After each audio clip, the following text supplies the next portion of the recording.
दोस्तों हालांकि मैंने बहुत बार आपको बताया है अलग अलग तरीकों से कि अपनी डिग्री को किस तरह से आप वेरीफाई करवाएंगे और किस तरह से आपको वेरीफाई करवानी भी चाहिए। आज जिस तरीके से मैं आपको बताऊंगा या जिस तरीके के बारे में आज मैं आपको बताऊंगा उस तरीके पर अभी तक कोई वीडियो दोस्तों बनी नहीं है। और ये भी एक रीजन है कि क्योंकि ये एक ऐसा टॉपिक है जिसके बारे में ज्यादातर लोग अवगत नहीं है या फिर जानकार नहीं है। दोस्तों हमारा कहना सिर्फ इतना सा है कि यूनिवर्सिटी ने जब सही तरीके से एग्जाम्स भी कैंपस में लिए थे, एडमिशन भी लिया था, पूरी फीस भी आपसे ली थी, उसके बावजूद भी जब डॉक्यूमेंट उन्होंने आपको दिए तो एक वक्त के बाद जब ये वेरिफिकेशन जाती है किसी भी गवर्नमेंट डिपार्टमेंट से या फिर आपकी जॉब से, मतलब जहाँ भी आप जॉब करते हैं या किसी भी तरह से जब वेरिफिकेशन पहुँचती है तो ये यूनिवर्सिटीज आपकी मार्कशीट्स को वेरीफाई करने से मना कर देते हैं। या फिर बोर्ड की बात भी मैं करता हूँ, काफी सारे ऐसे बोर्ड्स भी देखने को मिले हैं जिनकी मार्कशीट जब वेरिफिकेशन के लिए गई तो उन्होंने मना कर दिया। अब दोस्तों होता क्या है कि आपने कई बार देखा होगा कि आपकी मार्कशीट पर जहाँ साइन होने चाहिए वाइस चांसलर के, वहाँ स्टैंप लगी होती है।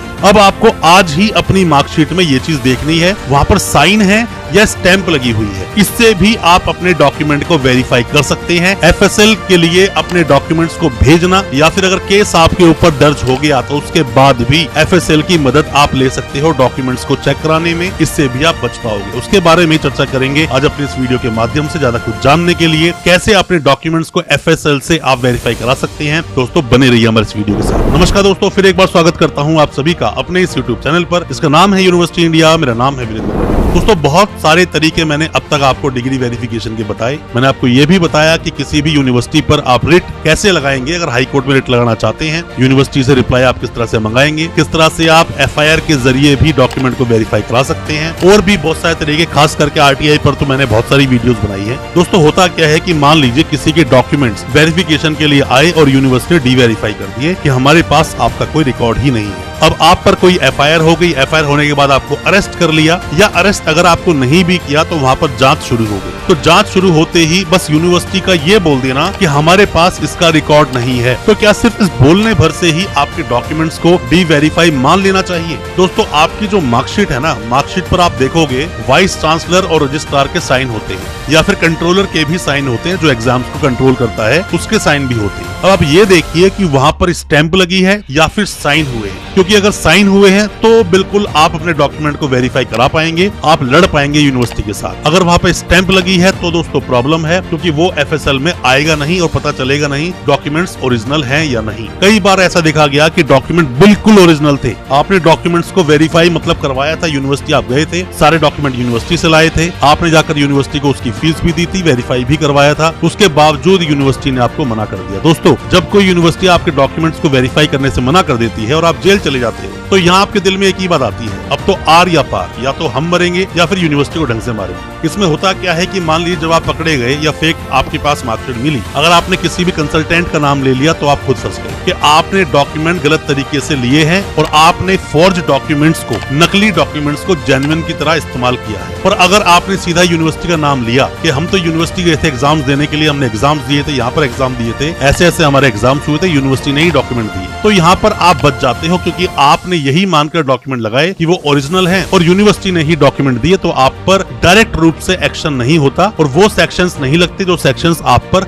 लग जाते हैं, जैसे 420, 467, 468, 471, 120B। ये मैं आईपीसी के सेक्शंस बता रहा हूँ दोस्तों। तो होता क्या है कि आपने कोई मार्कशीट ली, मार्कशीट पर साइन है, पेन से साइन किए हैं वाइस चांसलर ने, रजिस्ट्रार ने साइन किए हैं, कंट्रोलर ने साइन किए हैं, तो यहाँ पर आप एफएसएल की डिमांड कर सकते हैं कि मेरे जो डॉक्यूमेंट है वो फोरेंसिक को भेजे जाएं और चेक करवाया जाए कि ये साइन वाइस चांसलर के हैं या नहीं, ये साइन रजिस्ट्रार के हैं या नहीं, या फिर ये साइन कंट्रोलर के हैं या नहीं। दोस्तों जब भी कोई इंसान पकड़ा जाता है ना, या फिर जब भी कोई एफएसएल के लिए उसका स्पेसिमन लेते हैं साइन का, तो एक शीट पर बहुत सारे साइन करवाए जाते हैं और उन साइन को करवाने के बाद में उसकी लिखावट कैसी होती है, कोई साइन को बनाने का तरीका क्या है, उसको कितनी फोर्स के साथ पेन को दबाकर लिखा जाता है, कौन सी इंक है, किस तरह से कब वो साइन किए गए थे, ये सब रिपोर्ट्स बनकर आ जाती है दोस्तों। तो एफएसएल की आप डिमांड कर सकते हैं। साइन अगर नहीं भी है, चलो मान लिया हमने साइन नहीं है, स्टैंप है, जो मैं आपको मना कर रहा हूँ कि ऐसा नहीं होना चाहिए। अगर ऐसा है तो आपको टेंशन लेने की जरूरत बिल्कुल है। तो ऐसे में आपको क्या करना चाहिए दोस्तों, जो मार्कशीट छपी है, पेपर जो है, पेपर भी एफएसएल पर जाएगा, पूरी मार्कशीट ही आपकी जाएगी। तो पेपर से पता लगाया जाएगा कि यूनिवर्सिटी का पेपर कौन सा है। साथ में ही यूनिवर्सिटी इंक कौन सी यूज करती है, साथ में ही और भी कई सारी चीजें इसमें देखी जाती हैं दोस्तों, जैसे लोगो देखा जाता है या बनावट देखी जाती है। और यूनिवर्सिटी कहीं अगर दो तरह से मार्कशीटें बांट रही है, मतलब जेन्युइन स्टूडेंट्स जो रेगुलर स्टूडेंट्स हैं उन्हें अलग, और जो भी कोई लेफ्ट राइट करके मार्कशीट दी जा रही है उसके अलग, तो यहाँ पर आप जरूर अटक सकते हैं दोस्तों। पर अगर आपके डॉक्यूमेंट्स FSL को भेज दिए जाएंगे और यूनिवर्सिटी ने ही आपकी मार्कशीट दी है,